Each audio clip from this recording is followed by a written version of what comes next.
ಹೋಗಿದ್ದೇನೆ. ಒಂದು ದೊಡ್ಡ ಕಾಡಿತ್ತು. ಆ ಕಾಡಿನಲ್ಲಿ ಒಂದು ಒಂದು ಆನೆ ಇತ್ತು.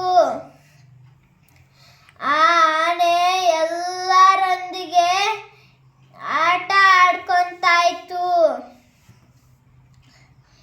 ಒಂದು ದಿನ ಕರಡಿ ಕಾಣಿಸಿತ್ತು ಆನೆಗೆ. ಆ ಕರಡಿಗೆ ಹೇಳುತ್ತಾನೆ, ನೀನು ಎಷ್ಟು ಕಪ್ಪದಾಗಿದೆಯಾ. ಕೋತಿಗೆ ಹೇಳಿತು, ನೀನು ಎಷ್ಟು ವಿಚಿತ್ರ ಆಗಿದೆಯಾ.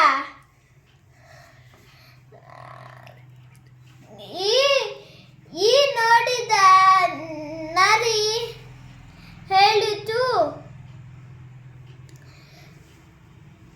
ನಿನ್ನ ಕಣ್ಣು ಎಷ್ಟು ಚಿಕ್ಕದಾಗಿದೆ, ನಿನ್ನ ಕಿವಿ ಎಷ್ಟು ದೊಡ್ಡದಾಗಿದೆ, ನಿನ್ನ ಹೊಟ್ಟೆ ಎಷ್ಟು ದೊಡ್ಡದಾಗಿದೆ, ನಿನ್ನ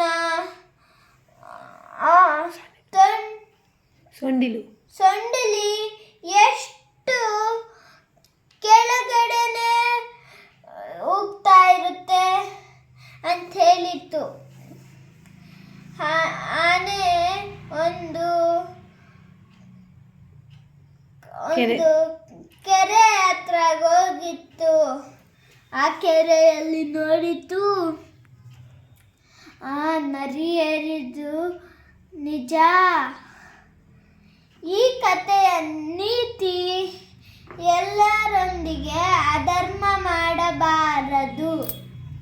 ಥ್ಯಾಂಕ್ ಯು.